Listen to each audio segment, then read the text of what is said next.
നമ്മളെല്ലാം പ്രതീക്ഷിച്ചതുപോലെ ബീഹാറിലെ വലിയ ഷോ കഴിഞ്ഞിട്ട് രാഹുൽ ഗാന്ധി മുങ്ങി.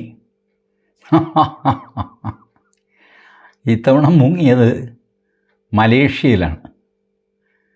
മലേഷ്യയുടെ തലസ്ഥാനം കൊലാലംപൂരിൽ നിന്ന് ഏകദേശം 450 കിലോമീറ്റർ ദൂരെയുള്ള ഒരു ദ്വീപിലാണ് രാഹുൽ ഗാന്ധി കാണപ്പെട്ടത്.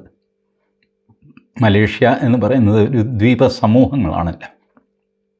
അപ്പോൾ അതിലെ ഒരു ദ്വീപിൽ ഇദ്ദേഹത്തെ ഒരു സ്കൂട്ടി പോലത്തെ ഒരു യന്ത്രത്തിൽ യാത്ര ചെയ്യുന്നതായിട്ട് കാണുന്നു. ഒരു ഫോട്ടോയാണ്. ആ ഫോട്ടോ എടുത്തത് കാറിൽ ഈ സ്കൂട്ടിക്ക് പാരലായിട്ട് ഓടുന്ന ഒരു കാറിൽ നിന്ന് ഒരു സ്ത്രീ എടുത്ത ഫോട്ടോയാണ്. അടുത്ത ഫോട്ടോയിൽ ഈ സ്ത്രീ, കാറിൽ അവരുടെ മുഖം കാണുന്നില്ല, പക്ഷേ അതേ ഡ്രസ്സിട്ട് നിൽക്കുന്ന സ്ത്രീ, ചെറുതായിട്ട് അവരുടെ മുഖം കാണാം. രാഹുൽ ഗാന്ധിയുമായിട്ട് എന്തോ സംസാരിച്ച് നിൽക്കുന്നു. രാഹുൽ ഗാന്ധി ഒരു ചെത്തിയ കരിക്ക് കയ്യിൽ പിടിച്ചിരിക്കുന്നു. വേറൊരു സ്ത്രീയും അടുത്തുണ്ട്. ഈ പാൻസും മറ്റേ ഒരു ജാതി ഷർട്ടും ഒക്കെയാണ് ഇട്ടിരിക്കുന്നത്. ഈ ഷർട്ടിൻ്റെ ഡിസൈനിൽ നിന്നാണ് കാറിനകത്തിരുന്ന സ്ത്രീയും പുറത്ത് നിൽക്കുന്ന സ്ത്രീയും ഒന്നാണ് എന്ന് നമുക്ക് മനസ്സിലാവുന്നത്. ഹിജാബുണ്ട് കേട്ടോ രണ്ടുപേർക്കും. മലേഷ്യ ആകുമ്പോൾ ഹിജാബിൽ അത് പറ്റില്ലല്ലോ. ഇദ്ദേഹം പോയ ദ്വീപിൻ്റെ പേരൊക്കെ സോഷ്യൽ മീഡിയയിൽ വന്നു. എന്തോ ഒരു കുന്തം പിടിച്ച പേരാണപ്പോൾ. ഞാനത് ഓർത്ത് വയ്ക്കാനൊന്നും പോയില്ല. ഇപ്പോൾ എവിടെയായാലും നമുക്കെന്താ. പക്ഷേ ആ ദ്വീപിൽ 90% മുസ്ലിങ്ങളാണ്. അതുകൊണ്ടെന്താ, ബാക്കിയുള്ളവർ ചൈനീസ് വംശജരും പിന്നെ ക്രിസ്ത്യാനികളും ഒക്കെയാണ്. ഹിന്ദുക്കൾ ഒരൊറ്റ കുരുവില്ല. മരുന്നിനും മേമ്പൊടിക്കൊരു ഹിന്ദു വേണമല്ലോ, ആ ദ്വീപിലില്ല. അപ്പോൾ അങ്ങനെ 100% സുരക്ഷിതമായ ഒരു സ്ഥലത്താണ് രാഹുൽ ഗാന്ധി പോയിരിക്കുന്നത്. അദ്ദേഹത്തിന് ആ അന്തരീക്ഷം ഇഷ്ടമാണ്. 100% മുസ്ലിങ്ങളുള്ളത്. പിന്നെ അത് കഴിഞ്ഞാൽ പിന്നെ നമ്മളുടെ ഈ ഹമാസ് വാഴുന്ന ഗസയോ വല്ലതുമായിരിക്കും. അവിടെ ഇദ്ദേഹത്തിന് ഈ സ്കൂട്ടർ ഓടിച്ച് നടക്കാൻ പറ്റില്ല. ഇതിനിടയ്ക്ക് ഈ നെതന്യാഹു കയറി തട്ടിക്കഴിഞ്ഞാൽ എന്തു ചെയ്യും? അങ്ങേർക്ക് ഈ വക നോട്ടമൊന്നുമില്ലല്ലോ. ഏത് രാഹുൽ ഗാന്ധി എന്ന് ചോദിച്ചിട്ട് അങ്ങേര് വെടിവെച്ച് കളയും. അപ്പോൾ അത് പ്രയാസമാണ്. അതുകൊണ്ട് ഇങ്ങേര് ഈ ദ്വീപിൽ പോയിരിക്കുന്നു. ആ ദ്വീപിൻ്റെ വേറൊരു പ്രത്യേകതയുണ്ട്. അതാണ് രസം. നമ്മളുടെ സാക്കിർ നായിക് അവിടെയാണ് താമസിക്കുന്നത് എന്ന് പറയുന്നു. ഞാനിതൊന്നും പോയി കണ്ടിട്ടില്ലപ്പാ. ഞാൻ ഇന്ത്യക്ക് വെളിയിൽ തന്നെ പോയിട്ടില്ല. അപ്പോൾ സാക്കിർ നായിക് അവിടെയുണ്ട്. സാക്കിർ നായിക്കുമായിട്ട് കൂടി ആലോചിച്ചിട്ട് അടുത്ത ഈ ബീഹാർ തെരഞ്ഞെടുപ്പ് അടുത്ത് വരികയാണല്ലോ. ഇത്തവണ ഈ വോട്ട് ചോരി എന്നൊക്കെ പറഞ്ഞ് കലാപരിപാടി നടത്തിയിട്ട് വലിയ പ്രയോജനമൊന്നുമില്ല ചേട്ടാ. ഞാൻ കുറേ ഇളക്കിയൊക്കെ നോക്കി, എവിടെ സംഗതിയൊന്നും ഇളകുന്നില്ല. അപ്പോൾ സാക്കിർ നായിക്ക് പറയുന്നു, ഇവിടെ പത്രത്തിലൊക്കെ വലിയ വാർത്ത ടി വിയിലൊക്കെ കണ്ടല്ലോ ഞാൻ. അതൊക്കെ ഞാൻ ഒരു കണക്കിന് പ്രത്യേക ആംഗിളിൽ നിന്ന് ഫോട്ടോ ഒക്കെ എടുത്ത് കൊടുപ്പിച്ചതല്ലേ. ഈ പറഞ്ഞമാതിരി ഒന്നും ആ അസ്ത്രം ഏറ്റില്ല ചേട്ടാ. വേറെ എന്തെങ്കിലും ഒരു മാർഗം പറഞ്ഞു തരണം. ഇനിയിപ്പോൾ ആകെയുള്ള മാർഗം ഹിന്ദു മുസ്ലിം എന്തെങ്കിലും ഒരു കലാപം സംഗതിയൊക്കെ സംഘടിപ്പിച്ചിട്ട് മുസ്ലിം വോട്ട് കംപ്ലീറ്റ് നമ്മുടെ വശത്തേക്ക് വരത്തക്ക രീതിയിൽ ചേട്ടനൊരു ഡിസൈൻ ഉണ്ടാക്കി തരണം. അതാണ് ആവശ്യം അല്ലേ. നോക്കട്ടെ എന്നൊക്കെ പറഞ്ഞ് സംസാരിച്ച് നീ പോയി ചുറ്റിയിട്ടൊക്കെ വാ, നമുക്ക് സമയമുണ്ടല്ലോ.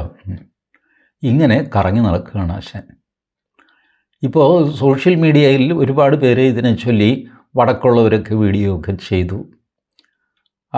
ഇങ്ങേര് 2014 2019 ഇടയ്ക്ക് 5 വർഷം കൊണ്ട് 247 വിദേശയാത്രകൾ നടത്തിയിട്ടുണ്ട് രാഹുൽ ഗാന്ധി. ഇതിനും മാത്രം എങ്ങോട്ടാണ് ഈ പോകുന്നത്? എന്താണ് പ്രശ്നം? ഓരോ ഇവൻ്റ് കഴിയുമ്പോഴും ഭാരത് ജോഡോ കഴിഞ്ഞാൽ പുള്ളിയെ 60 ദിവസവും 56 ദിവസവും പുള്ളിയെ കാണില്ല. ഇത് 2014 മുതൽ ഇതാണ് സ്ഥിതി. ഈ മനുഷ്യനെ എവിടെ പോകുന്നു ആർക്കും അറിയില്ല. സർക്കാരിട്ട് ഇത് പുറത്ത് പറയുകയുമില്ല.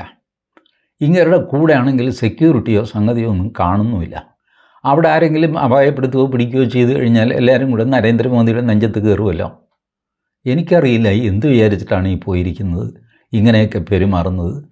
ഏതോ വഴിയരികിൽ കണ്ട സ്ത്രീകളുമായിട്ട് സംസാരിക്കുന്നത്, ഇങ്ങനെയൊക്കെ ലീഡർ ഓഫ് ഓപ്പോസിഷൻ, അങ്ങേർക്ക് Z+ കാറ്റഗറി സുരക്ഷയൊക്കെ ഉണ്ട്. അപ്പോൾ അതനുസരിച്ച് അങ്ങേര് ഫോറിന് പോകുമ്പോൾ എന്തെങ്കിലും സുരക്ഷയൊക്കെ ഉണ്ടാവേണ്ടതല്ലേ? ഒന്നുമില്ലെങ്കിൽ വടിയോ പത്തലോ ആയിട്ട് 2 പോലീസുകാരെങ്കിലും വേണ്ടേ? അവരെ ഒന്നും കാണുന്നില്ല. നമ്മുടെ കേരള പോലീസിനെ വിശ്വസിച്ചയക്കാമെന്ന് വെച്ച് കഴിഞ്ഞാൽ അവർ കണ്ണി കണ്ടവനെ ലോക്കപ്പിലിട്ട് ഇടിക്കുന്ന ടീമാണ് ഇവിടെയുള്ളത്. ഇവരെ വിശ്വസിച്ച് കൂടെ കൊണ്ടുപോയി കഴിഞ്ഞാൽ ഇവർ അവിടെ വല്ലവരും തല്ലി അത് കേസായി, പിന്നെ അതിൻ്റെ വീഡിയോ പുറത്ത് വന്ന് അതിൻ്റെ പുറത്ത് പാവം പിണറായി വിജയന് കിടക്കപ്പുറതിയില്ലാതെയാകും. ഇപ്പോൾ കേരളത്തിൽ അതാണല്ലോ സംഭവിക്കുന്നത്. ഓരോരുത്തർ ലോക്കപ്പിലിട്ട് തല്ലിയ വീഡിയോയുമായിട്ട് പുറത്ത് വരികയാണ് രാവിലെ ഉച്ചയ്ക്കും വൈകുന്നേരവും ഒക്കെ ആയിട്ട്. ഞാനിത് കണ്ട് ഫലത്തിൽ അമ്പരന്ന് പോയി കേട്ടോ. അപ്പോൾ മെയിൻ വിഷയം അവിടെ നിൽക്കട്ടെ, ഇടയ്ക്ക് ഈ പോലീസിൻ്റെ കാര്യം വന്നുകൊണ്ട് ഞാൻ പറയുകയാണ്. പോലീസ് സ്റ്റേഷനിൽ ആൾക്കാരെ തല്ലുന്നത് ഒരു വാർത്തയാക്കാൻ പാടില്ല മാധ്യമങ്ങൾ. ലോക്കപ്പിലിട്ട് പ്രതി പോലീസുകാരെ തല്ലുകയാണെങ്കിൽ നമുക്കത് വാർത്തയാക്കാം. പണ്ട് മുതലേ മീഡിയയുടെ പ്രിൻസിപ്പിൾ അതാണല്ലോ. പട്ടി മനുഷ്യനെ കടിച്ചാൽ വാർത്തയല്ല, അതൊരു സാധാരണ സംഭവമാണ്. മനുഷ്യൻ പട്ടിയെ കടിച്ചാൽ വാർത്തയാകും. ഇതുപോലെ പോലീസ് സ്റ്റേഷനിൽ കൈ കിട്ടുന്നവനെ പോലീസുകാർ തല്ലും, അതിലെന്താ വാർത്ത? ആരെങ്കിലും പോലീസിനെ തല്ലിക്കഴിഞ്ഞാൽ നമുക്ക് വാർത്തയാക്കാം.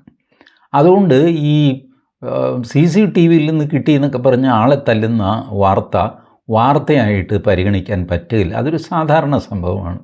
പോലീസ് സ്റ്റേഷനിൽ പോയി തല്ല് വാങ്ങാതെ ആരെങ്കിലും പുറത്ത് വന്നിട്ടുണ്ടോ? എനിക്ക് തോന്നുന്നില്ല. നമ്മളൊക്കെ പോലീസ് സ്റ്റേഷനിൽ പോകുകയാണെങ്കിൽ ഒരു രാഷ്ട്രീയക്കാരനെ, ഒന്നുമില്ലെങ്കിൽ ആ സ്ഥലം കേരള കോൺഗ്രസ് മാണി ഗ്രൂപ്പോ ജോസഫ് ഗ്രൂപ്പോ ആരെങ്കിലും ഉണ്ടോ എന്ന് പരതി അതിൽ നിന്ന് ഒരാളെ കൂടെ വിളിച്ചുകൊണ്ടേ നമ്മൾ പോവുള്ളൂ. കാരണം ഇല്ലെങ്കിൽ തല്ല് കിട്ടും. പരാതി കൊടുക്കാൻ വേണ്ടിയിട്ടാണ്, അല്ലാതെ കുറ്റക്കാരനായിട്ടല്ല. പരാതി കൊടുക്കാൻ പോയാൽ അടി കിട്ടും പോലീസ് സ്റ്റേഷനിൽ. എന്ന് വാങ്ങിക്കോട്ടെ, അങ്ങനെ രാഹുൽ ഗാന്ധി നടക്കുന്നു. അപ്പോഴാണ് ഇവിടെ വലിയൊരു വേറെ കലാപം നടത്തി. അത് ഏകദേശം രാഹുൽ ഗാന്ധിയുടെ സ്വഭാവമുള്ള അർബൻ നക്സലായ കേരളത്തിലെ കോൺഗ്രസ്സുകാരൻ VT ബൽറാം. ഇയാൾ കോൺഗ്രസ് ആണെന്ന് പറഞ്ഞു കഴിഞ്ഞാൽ പിന്നെ ഇപ്പോൾ കോൺഗ്രസ്സുകാർക്ക് നാണമൊന്നും ഇല്ലാത്തതുകൊണ്ട് പ്രശ്നമൊന്നുമില്ല, അല്ലെങ്കിൽ വലിയ നാണക്കേടാണ്. VT ബൽറാമൊക്കെ എന്ത് കോൺഗ്രസ്സുകാരൻ? ശുദ്ധ കമ്മ്യൂണിസ്റ്റുകാരൻ അർബൻ നക്സലാണ് VT ബൽറാം. നേരെ AKG സെൻറ്ററിലേക്ക് കയറിപ്പോയാൽ അവിടെ മെമ്പർഷിപ്പ് കൊടുക്കും VT ബൽറാമിന്. അതേ ഭാഷ, അതേ പോയിൻറ്റ്സ്, അതേ കാര്യങ്ങൾ, LDF പറയുന്ന അതേ കാര്യങ്ങൾ, മാർക്സിസ്റ്റ് പാർട്ടി പറയുന്ന അതേ കാര്യങ്ങൾ ഇത് ഏറ്റുപറയുന്ന കക്ഷിയാണ് VT ബൽറാം. അപ്പോൾ ഏതായാലും VT ബൽറാമിൻ്റെ നേതൃത്വത്തിൽ ഇവിടെ ഒരു ഡിജിറ്റൽ കമ്മ്യൂണിക്കേഷൻ കൗൺസിലോ അങ്ങനെ എന്തോ ഉണ്ട് കോൺഗ്രസിൻ്റെ. IT സെൽ എന്നൊക്കെ പറയുന്നതിന് വേറൊരു പേര് കൊടുത്തതാണ്. ഈ IT സെല്ല് ട്വിറ്ററിൽ Xൽ എഴുതി വെച്ചു, ബീഹാറിൽ B ഉണ്ട്, BDയിലും B ഉണ്ട്, അതുകൊണ്ട് BD ഇനിയിപ്പോൾ കുറ്റകരമല്ല. ഇതാണ് ചെറിയ ക്രിസ്പായിട്ടുള്ളത്. എന്നിട്ട് BDയുടെയും സിഗരറ്റിൻ്റെയും ഗുഡ്കായുടെയും ഒക്കെ GSTയുടെ വില തോതും കാണിച്ചു. ഇത് സംഭവം എന്താണെന്ന് വെച്ചാൽ സിൻ ടാക്സ് ഉണ്ടല്ലോ, പാപനികുതി. അതായത് സിഗരറ്റ്, ഗുഡ്ക, ജർദ, ചുരുട്ട് ഇതിനൊക്കെയുള്ള നികുതി നേരത്തെ 28% അതെല്ലാം കൂടെ നിർമ്മലാ സീതാരാമൻ 40% കൂട്ടി. മഹാപാപത്തിൻ്റെ ടാക്സ് എന്ന് പറഞ്ഞുകൊണ്ട് സിൻ ടാക്സ് 40% പക്ഷേ BDയുടെ മാത്രം 28% നിന്ന് 18% കുറച്ചു. ബാക്കി എല്ലാ സാധനവും BD പോലെ ഇരിക്കുന്ന ബാക്കി ചുരുട്ട്, സിഗരറ്റ്, സിഗാർ, പിന്നെ ഗുഡ്ക, പാൻ മസാല, ജർദ, അത് ഇതൊക്കെ പോയി ഇതിനൊക്കെ 40% BDക്ക് 18% കുറച്ചു. VT ബൽറാമിനത് സഹിച്ചില്ല. VT ബൽറാം Xൽ പോസ്റ്റ് ചെയ്തു, ഇത് ബീഹാർ തെരഞ്ഞെടുപ്പ് മുന്നിൽ കണ്ടുകൊണ്ട് ചെയ്ത ഒരു പരിപാടിയാണ്. സംഭവം 2 വരികളുള്ളെങ്കിലും അതിൻ്റെ വ്യംഗ്യം, അതിൻ്റെ ധ്വനി എവിടം വരെ പോകും നോക്ക്. ഒന്ന്, ബീഹാറുകാർ പ്രായേണ BD വലിക്കുന്നവരാണ്. BDക്ക് വില കുറയ്ക്കുന്നതിലൂടെ ബീഹാറിൽ വോട്ട് കൊയ്യാൻ BJP ശ്രമിച്ചു. അതുകൊണ്ടാണ് നിർമ്മലാ സീതാരാമൻ BDക്ക് മാത്രം ടാക്സ് കുറച്ചത്. ഇത് ബീഹാറികളെ അപമാനിക്കുന്ന പോലെ ആയിപ്പോയി. ഈ GST BDക്ക് കുറച്ചിരിക്കുന്നത് ബീഹാറിൽ മാത്രമൊന്നും അല്ലല്ലോ, കേരളത്തിലും കുറച്ചിട്ടുണ്ട്. കേരളത്തിൽ എന്താ ബീഡി വലിക്കാരില്ലേ? വലിയ ദിനേശ് ബീഡി വലിയ സഹകരണ സംഗതിയൊക്കെ നടത്തുന്ന ആൾക്കാരാണ്. മാംഗ്ലൂർ ഗണേഷ് ബീഡി കേരളത്തിലും മൈസൂരിലും ഒക്കെയുള്ള സാധനമാണ്. മഹാരാഷ്ട്ര എന്താ ബീഡി? മഹാരാഷ്ട്രക്കാരുടെ ബീഡി വലി കാണണം. അവിടെയാണ് ശിവാജി ബീഡി, സംഭാജി ബീഡി എന്നൊക്കെ പറഞ്ഞിട്ട് മാന്യന്മാരെ വെച്ചിട്ട് ബീഡി കച്ചവടം നടത്തുക അവർ. അതാണ് മഹാരാഷ്ട്രക്കാർ. അപ്പോൾ ഇവിടെയെല്ലാം ഈ GSTയുടെ വ്യത്യാസം വന്നിട്ടുണ്ട്, ബീഹാറിൽ മാത്രമല്ല. അപ്പോൾ ബീഹാറികളെ കുത്തിയത് അവർക്കൊട്ടും പിടിച്ചില്ല. ഇത് നാഷണൽ തലത്തിൽ കോൺട്രവേഴ്സിയായി. BJPക്കാർ വെറുതെ ഇരിക്കുമോ? അവർ വെച്ചങ്ങ് അലക്കി വൻ ഇഷ്യൂ ആയിട്ട് കോൺഗ്രസ്സിന് കിടക്കപ്പുറതിയില്ല. പവൻ ഖേഡ, സുപ്രിയ ശ്രീനേത്, നമ്മുടെ ഡോക്ടർ ഷമാ മുഹമ്മദ്, ഇവരൊക്കെ ആകെ ബാക്ക് ഫുട്ടിലായി. എക്സ്പ്ലെയിൻ ചെയ്ത് വിഷമിച്ചു. അവസാനം ഷമാ മുഹമ്മദാണെന്ന് പറഞ്ഞു, സോറി പറഞ്ഞു, അത് ഞങ്ങൾക്ക് പറ്റിപ്പോയൊരു അബദ്ധമാണ്, അത് പിൻവലിച്ചിട്ടുണ്ട് എന്നൊക്കെ പറഞ്ഞു. ഇവിടെ കേരളത്തിൽ വിളിച്ച് ചോദിച്ചു, എന്ത് തല്ലിപ്പൊളിയാണ്, മനുഷ്യനും വഴി നടക്കാൻ മേലാതെ ആയല്ലോ എന്നൊക്കെ പറഞ്ഞു. ഇവിടെ അപ്പോൾ സണ്ണി ജോസഫ്, VD സതീശനൊക്കെ താടി വീണ്. അവരൊന്നും ഈ എക്സിലൊന്നും എഴുതാറുമില്ല, വായിക്കാറുമില്ല, ഒന്നും ചെയ്യാറില്ല. അവരൊക്കെ ട്രഡീഷണൽ രാഷ്ട്രീയക്കാരാണല്ലോ. അപ്പോൾ അവർ ഇത് അറിഞ്ഞു പോലുമില്ല. അവരെ രാവിലെ വിളിച്ചെണീപ്പിച്ച് എന്ത് പോക്കൃത്തിലാണ് ഇത് കാണിച്ച്, എന്ത് പറ്റിയെന്നൊക്കെ ചോദിച്ചു. VT ബലറാമിനെ വിളിച്ചു. VT ബലറാം പറഞ്ഞു, അതേ എന്നെ ഇതിൻ്റെ ചെയർമാനാക്കി വെച്ചതല്ല, എനിക്കറിഞ്ഞുകൂടാ, എന്തോ പിള്ളേരെന്തോ ചെയ്യുന്നതാണ്, ഞാനും നോക്കിയില്ലെന്ന്. പുള്ളി കൈ കഴുകി. അങ്ങനെ കൈ കഴുകാൻ പറ്റുമോ? ഇങ്ങനെ ചെയർമാനായിട്ടില്ല കാര്യം നടക്കുന്നത്. VT ബലറാം ഇപ്പോൾ പറയുന്നത് എന്ത് ട്വീറ്റ്, ഏത് ട്വീറ്റ്, എന്ത് എക്സ് എനിക്കൊന്നും അറിയില്ല, ഞാൻ രാജിവെക്കാൻ തയ്യാറാണെന്ന് അഡ്വാൻസായിട്ട് അങ്ങോട്ട് പറഞ്ഞു. എന്നാൽ വെയ് രാജി എന്ന് പറഞ്ഞിട്ട് സണ്ണി ജോസഫ് ഇങ്ങേരുടെ രാജി എഴുതി മേടിച്ചു. അങ്ങനെ ഈ IT സെൽ എന്ന് പറയുന്ന കലാപരിപാടി അനാഥമായി. ബട്ട് BJP വിട്ടില്ല, ബീഹാറുകാരും വിട്ടില്ല. ബീഹാറിൽ തുടങ്ങിയ ബഹളം, എൻ്റെ ദൈവമേ, ഞാൻ ബീഹാറികളുടെ ഈ യൂട്യൂബ് വീഡിയോസ് പലതും എടുത്ത് നോക്കിക്കഴിഞ്ഞപ്പോൾ തെറി ഒഴിച്ച് ബാക്കി എല്ലാവരും പറയുന്നുണ്ട് കേരളത്തെ വല്ല കാര്യമുണ്ട്. ബീഹാർ എന്താ കുറഞ്ഞവരാണോ? നിങ്ങൾ ഇവിടെ പറ്റ്നയിൽ വന്ന്, ഒരു യൂട്യൂബർ പറയുന്നതാണ്, പറ്റ്നയിൽ വന്ന് നോക്ക്. പറ്റ്നയിലെ ഒരു 20 ആശുപത്രി എടുക്ക്. ഈ ആശുപത്രിയിൽ എല്ലാം മലയാളി നേഴ്സുമാരാണ്. കേരളത്തിൽ ജോലിയില്ലാഞ്ഞിട്ട് ഇവിടെ വന്ന് തെണ്ടാൻ നിൽക്കുകയല്ലടാ നിങ്ങളുടെ പെണ്ണുങ്ങൾ? ഇതാണ് ചോദിക്കുന്നത്. അവരുടെ വായിലിരിക്കുന്ന കേൾക്കേണ്ട വല്ല കാര്യം ഉണ്ടായിരുന്നു? ഇവർ ഈ വോട്ട് ചോരി യാത്രയുണ്ടായിരുന്നല്ലോ രാഹുൽ ഗാന്ധിയുടെ. അപ്പോൾ കേരളത്തിൽ നിന്ന് ആൾ പോയിരുന്നു. ഞാൻ പറഞ്ഞില്ലേ, അവിടെ ഗാന്ധി മൈതാനത്ത് ആൾ കൂടില്ല, അവിടുത്തുകാരൊന്നും വരുന്നില്ല. കേരളത്തിൽ നിന്ന് നമ്മുടെ ഷാഫി പറമ്പിൽ ഒക്കെ പോയിരുന്നു അവിടെ. ഇവർ പോയിട്ട് അവിടെ പറ്റ്നയിൽ ബീഹാറിനെ പറ്റി എന്തൊക്കെയോ കമൻ്റൊക്കെ അടിച്ചു. നമ്മുടെ ഒരു ധാരണയുണ്ടല്ലോ, ബീഹാറികൾക്ക് വിദ്യാഭ്യാസമില്ല, അവർ ജാതിയും കൊണ്ട് നടക്കുന്നവർ. അങ്ങനെയൊന്നും അല്ല. പാറ്റ്നയിലും അതിൻ്റെ ഉൾപ്രദേശങ്ങളിലും ഒക്കെ പോയി നോക്കുക. നമുക്ക് ബീഹാറിനെ പറ്റിയുള്ള തെറ്റിദ്ധാരണ മാറും നേരിട്ട് പോയി കണ്ടു കഴിഞ്ഞാൽ. ബട്ട് നമ്മുടെ ആൾക്കാർ ഈ പഴയ പോലെ ബീഹാർ, ഛത്തീസ്ഗഡ് ഇങ്ങനെയൊക്കെ പറഞ്ഞു കഴിഞ്ഞാൽ നമുക്കൊരു പുച്ഛമാണ്. അതിൻ്റെ വിദ്യാഭ്യാസമില്ലൊരു തേങ്ങാക്കൊലയില്ല, എന്ത് വൃത്തികെട്ടവന്മാർ, ഇങ്ങനെ ഒരു ധാരണ. ഇത് അക്രോസ് പൊളിറ്റിക്കൽ സ്പെക്ട്രം അങ്ങനെയാണ് കേട്ടോ. കേരളത്തിൽ ആരോട് ചോദിച്ചു കഴിഞ്ഞാലും, മലയാളികളോട് ചോദിച്ചാൽ ഈ ധാരണ അവരുടെ വായിൽ നിന്ന് വരും. എനിക്കും ഉണ്ടായിരുന്നു ആ ധാരണ. ഞാൻ പോയി കണ്ടതിന് ശേഷമാണ് എനിക്ക് മാറിയത്. ഞാൻ 80കളിലും 90കളിലും പ്രോജക്റ്റ് ആവശ്യത്തിനായിട്ട് ബീഹാറിലും വ്യാപകമായിട്ട് എനിക്ക് യാത്ര ചെയ്യേണ്ടി വന്നു. അപ്പോഴാണ് എൻ്റെ കണ്ണ് തുറന്നത്, നമ്മൾ വിചാരിക്കുന്ന പോലെയൊന്നും അല്ല അവിടെ എന്ന്. അന്ന് ഈ പറഞ്ഞ പോലെ വലിയ സൽഭരണമൊന്നും വന്നില്ല, അല്പസ്വല്പം ഗുണ്ടാഭരണമൊക്കെ ഈ കേരളത്തിലുള്ള പോലെ. കേരളത്തിൽ പൊളിറ്റിക്കൽ ഗുണ്ട, അവിടെ പൊളിറ്റിക്സ് ഇല്ലാത്ത ഗുണ്ട. ഇതാണ് വ്യത്യാസം. അപ്പോൾ അങ്ങനെ ബീഹാറിനെ പറ്റിയുള്ള നമ്മുടെ ധാരണകൾ തിരുത്തി കുറിക്കേണ്ടിയിരിക്കുന്നു. അവർ ഇപ്പോൾ ഈ ചരിത്രം മുഴുവൻ കുഴിച്ചെടുത്തു. രാഹുൽ മാങ്കൂട്ടത്തിലിൻ്റെ ചരിത്രം ഇപ്പോൾ ബീഹാറുകാർക്ക് മുഴുവൻ അറിയാം. ഈ സംഭാഷണം മുഴുവൻ തർജ്ജമ ചെയ്ത് കേൾപ്പിക്കുന്നു. മെസ്സേജസ് ഹിന്ദിയിൽ തർജ്ജമ ചെയ്ത് അവിടുത്തെ ചാനലുകൾ കാണിക്കുന്നു. രാഹുൽ മാങ്കൂട്ടത്തിൽ എന്നൊക്കെ പറഞ്ഞിട്ട് അവർക്കാവുന്ന പോലെ മാങ്കൂട്ടത്തിൽ നിന്ന് കൃത്യമായിട്ട് പറയാൻ അവർക്ക് പറ്റുന്നില്ല. ഗ്രാമീണരൊക്കെ അവരുടെ ധാരണ രാഹുൽ ഗാന്ധിയാണ് ഈ പെണ്ണുങ്ങളെ കമൻ്റ് അടിച്ചത്. ഒരാൾ പറയുകയാണ്, എനിക്ക് നിന്നെ ബലാത്സംഗം ചെയ്യണം എന്ന് പറഞ്ഞിട്ട് രാഹുൽ മാങ്കൂട്ടത്തിൽ മെസ്സേജ് അയച്ചു. ഞാൻ ഞെട്ടിപ്പോയി. അങ്ങനെ മെസ്സേജ് നിങ്ങളാരെങ്കിലും കണ്ടായിരുന്നോ? ഞാൻ കണ്ടില്ല. ഇനിയും പറഞ്ഞോ? അപ്പോൾ എനിക്കറിഞ്ഞൂടാ. ഞാനിത് കൃത്യമായിട്ടൊന്നും എല്ലാ മെസ്സേജും ഒക്കെ ആർക്ക് ഇത് ഇയാളുടെ മെസ്സേജ് എടുത്ത് നോക്കാൻ നമുക്കെന്ത് കാര്യം? അപ്പോൾ അങ്ങനെയാണ് പറയുന്നത്. അപ്പോൾ ഗ്രാമപ്രദേശത്തൊക്കെ പോയി കഴിഞ്ഞപ്പോൾ ഈ മാങ്കൂട്ടത്തിൽ അങ്ങ് പോയി രാഹുൽ എന്നായി. അവർ രാഹുൽ ഗാന്ധിയാണെന്നാണ് ധരിക്കുന്നത്. അമ്മമാരൊക്കെ പറഞ്ഞു, ഇവൻ ഇത്ര വൃത്തികെട്ടവനായിരുന്നു എന്നൊക്കെ ചോദിച്ച അമ്മമാർ അവരുടെ മൈഥിലി ഭാഷയിൽ, ഭോജ്പുരി ഭാഷയിലൊക്കെ കഷ്ടം എന്നൊക്കെ പറയുന്നു. വല്ല കാര്യമുണ്ട്? അതുമാത്രമല്ല, ഈ കരുണാകരൻ്റെയും ആൻ്റണിയുടെയും കാലം മുതലുള്ള ഗ്രൂപ്പ് വഴക്ക്,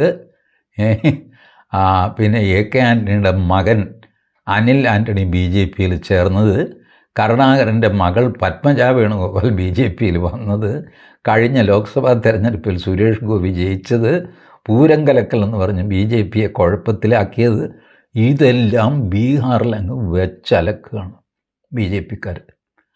രാഷ്ട്രീയത്തിൽ അങ്ങനെയാണല്ലോ, ഒരു പോയിൻ്റ് കിട്ടിയാൽ വിട്ടേക്കും. എനിക്കിപ്പോഴും മനസ്സിലായിട്ടില്ല ഈ ബീഡി ഇത്ര വലിയ ഇഷ്യൂ ആക്കേണ്ട കാര്യമുണ്ടായിരുന്നോ കോൺഗ്രസ്സിന്. ഞാൻ പറയട്ടെ, ഒരു 25 വർഷം മുമ്പ് വരെ കല്യാണപ്പന്തലിൽ സിഗരറ്റും മുറുക്കാനും ഒക്കെ വയ്ക്കുമായിരുന്നു, ഇല്ലേ? അന്ന് ഇതിന് ഇത്ര വലിയ ഒരു ടാബു ഒന്നും ഉണ്ടായിരുന്നില്ല. പിന്നീടാണ് പുകയിലേക്കെതിരെയുള്ള പ്രചരണവും അതും ഇതുമൊക്കെ ശക്തമാക്കി. അത് കഴിഞ്ഞിട്ട് നമ്മുടെ കേരള ഹൈക്കോടതി പൊതു സ്ഥലത്ത് പുകവലി നിരോധിച്ചു. അങ്ങനെയൊക്കെ ആയി കഴിഞ്ഞപ്പോഴാണ് മെല്ലെ സമൂഹത്തിൽ സിഗരറ്റ് വലി കുറഞ്ഞു. മാത്രമല്ല, കല്യാണപ്പന്തലിൽ സിഗരറ്റൊന്നും ആരും വയ്ക്കാറില്ല, മുറുക്കാൻ വയ്ക്കാറില്ല. മുറുക്കാൻ എന്ന് പറയുന്ന ഒരു ലഹരി ചത്തുപോയി. അത് നിങ്ങൾ അറിഞ്ഞായിരുന്നു? ഇപ്പോൾ ഈ സാധനം എവിടെയെങ്കിലും ഗ്രാമപ്രദേശത്ത് കിട്ടുമായിരിക്കും. വെറ്റില, ചുണ്ണാമ്പ്, പാക്ക്, പിന്നെ പുകല ഇങ്ങനെ നീളത്തിലുള്ള പുകല അരിഞ്ഞു കൊടുക്കുന്ന ഏർപ്പാട് അതിപ്പോൾ കാണുന്നില്ല. ടൗണിൽ എങ്ങുമില്ല. ഇനിയും അത്യപൂർവ്വം ഏതെങ്കിലും കടയിലുണ്ടാവാം, ഇത്രയേ ഉള്ളൂ. മുറുക്കാൻ എന്ന് പറയുന്ന സമ്പ്രദായം തന്നെ നിന്നു. പണ്ടൊരു കാലത്ത് സ്ത്രീകൾ മുറുക്കുമായിരുന്നു കേരളത്തിൽ വ്യാപകമായിട്ട്. എനിക്കറിയാം, എനിക്ക് തൊട്ട് മുമ്പുള്ള തലമുറയിൽപ്പെട്ട സ്ത്രീകൾ, എൻ്റെ അമ്മയുടെയൊക്കെ പ്രായമുള്ള, എൻ്റെ അമ്മ മുറുക്കുമായിരുന്നില്ല, അമ്മൂമ്മ മുറുക്കുമായിരുന്നു. സ്ത്രീകൾ വ്യാപകമായിട്ട് മുറുക്കുമായിരുന്നു. വെറ്റില തിമ്മാൻ എന്ന് പറഞ്ഞിട്ട് പാടത്ത് പണിയെടുക്കുന്നവരൊക്കെ എപ്പോഴും അവരുടെ മടിയിൽ ഇതുണ്ടാവും. ആണുങ്ങൾ പിന്നെ പറയുകയും വേണ്ട, വെറ്റില ചെല്ലം ഒക്കെ കൊണ്ട് നടക്കുമായിരുന്നു. അപ്പോൾ ഇപ്പോൾ അത് കൊണ്ടു നടന്നു കഴിഞ്ഞാൽ ആൾക്കാർ എടുത്തിട്ട് തല്ലും. ഇപ്പോൾ മാത്രമല്ല, ഇത് തുപ്പണമല്ലോ. അതാണ് ഈ പണ്ടാരത്തിൻ്റെ വേറൊരു ദോഷം. അപ്പോൾ അതൊക്കെ അസൗകര്യവും സംഗതിയൊക്കെ അതെന്തോ ഔട്ട് ഓഫ് ഫാഷനായിട്ട് അത് പോയി. എന്നാലും പുകവലി ഇപ്പോഴും നിൽക്കുന്നു. പൊതുസ്ഥലം ആരും വലിക്കാറില്ല. ഇച്ചിരി മാറി നിന്ന് മരച്ചോട്ടിലോ എവിടെയെങ്കിലും ഒന്ന് മറഞ്ഞു നിന്നിട്ട് വലിക്കും. പക്ഷേ അത് തീരെ കുറഞ്ഞു. ബീഡി വലി അത്രയ്ക്കങ്ങ് കുറഞ്ഞിട്ടില്ല. കാരണം അത് പലപ്പോഴും ഈ അധ്വാനിക്കുന്ന പാവപ്പെട്ടവരുടെ ഒരു ലഹരിയാണ് ഈ ബീഡി. അതുകൊണ്ട് അവർ അത് കളഞ്ഞിട്ടില്ല. ഇപ്പോഴും വലിക്കുന്നവരുണ്ട്. ഗ്രാമപ്രദേശത്താണ് കൂടുതൽ. പട്ടണത്തിലധികം കാണാറില്ല. പട്ടണത്തിൽ സിഗരറ്റും ഗ്രാമപ്രദേശത്ത് ബീഡിയുമായിട്ടാണ് ഇപ്പോൾ നിൽക്കുന്നത്. കേരളത്തിലും നല്ല രീതിയിൽ ബീഡി വലിക്കുന്നവരുണ്ട്. അത് ഒരു ദുസ്വഭാവമാണ്, കാര്യമൊക്കെ ശരി, ആരോഗ്യത്തിന് ഹാനികരമാണ്, അതും ശരി. ബട്ട് അതുണ്ട്. അത് വെച്ച് ആളുകളെ പരിഹസിക്കുക, ആ നാട്ടുകാരെല്ലാം ഈ സ്വഭാവമുള്ളവരാണെന്ന് പറയുക, ഇതൊക്കെ ക്രിസ്പായിട്ടുള്ള 2 സെൻറ്റൻസിൽ ധ്വനിപ്പിച്ചു എന്നുള്ളതാണ് ആ എക്സ്പോസ്റ്റിൻ്റെ ദോഷം. അങ്ങനെ വഴക്ക് വിലയ്ക്ക് മേടിച്ചിട്ട് കഷ്ടപ്പെട്ടുകൊണ്ടിരിക്കുകയാണ് നമ്മളുടെ കോൺഗ്രസ്. ആ സമയത്ത് കോൺഗ്രസിൻ്റെ സുപ്രധാന നായകനെ കാണുന്നില്ല. പുള്ളി മലേഷ്യയിൽ പോയിട്ട് ഹോളിഡേ ആഘോഷിക്കുന്നു. അങ്ങേർക്കുള്ള എപ്പോഴുമുള്ള സംഗതിയാണ്. ഒരു ഇവൻ്റ് കഴിഞ്ഞാൽ പുള്ളി സ്ഥലം വിടും. അത് ഇംഗ്ലണ്ടാവാം, അമേരിക്കയാവാം, ഗൾഫിലാകാം, എവിടെയൊക്കെയാണോ പോകുന്നത് ദൈവത്തിനറിയാം. വലിയ വലിയ ടൂറിസ്റ്റ് സെൻറ്ററുകളിൽ അവിടെ ഇവിടെയൊക്കെ പോകും. വിശ്രമ ജീവിതം. ചിലപ്പോൾ 5-6 ദിവസം കഴിഞ്ഞ് വരും, ചിലപ്പോൾ 2 മാസം കഴിഞ്ഞൊക്കെ വരുള്ളൂ, പറയാൻ പറ്റില്ല. ഇപ്പോൾ ഇനി പുള്ളി മിക്കവാറും വരാൻ സാധ്യത ഈ ബീഹാർ തെരഞ്ഞെടുപ്പിന് തൊട്ട് മുമ്പായിട്ട് പ്രത്യക്ഷപ്പെട്ട് വേറെ എന്തെങ്കിലും ഒരു പച്ചക്കള്ളമൊക്കെ, അല്ലെങ്കിൽ ഇതേ കള്ളം, വോട്ട് ചോരി എന്ന് പറഞ്ഞിട്ട് അങ്ങനെയൊക്കെ ഇറങ്ങി നടക്കും. ഇതുകൊണ്ട് ഇന്ത്യൻ രാഷ്ട്രീയത്തിന് ഇത്രയൊക്കെ മതി എന്നുള്ളതാണ് ആശാൻ്റെ തീരുമാനം. ഏതായാലും കാര്യങ്ങൾ ഭംഗിയായിട്ട് നടക്കുന്നു. കോൺഗ്രസ് പതിവ് പോലെ സെൽഫ് ഗോളുകൾ അടിച്ചുകൊണ്ടിരിക്കുന്നു. ഇനിയും പുതിയ പുതിയ സെൽഫ് ഗോളുകൾ വന്നുകൊണ്ടിരിക്കും. തെരഞ്ഞെടുപ്പ് അടുക്കുംതോറും ബീഹാറിൽ ഈ പ്രശ്നം വർദ്ധിച്ചുകൊണ്ടിരിക്കും. നമുക്കത് കാണാം. Thank you.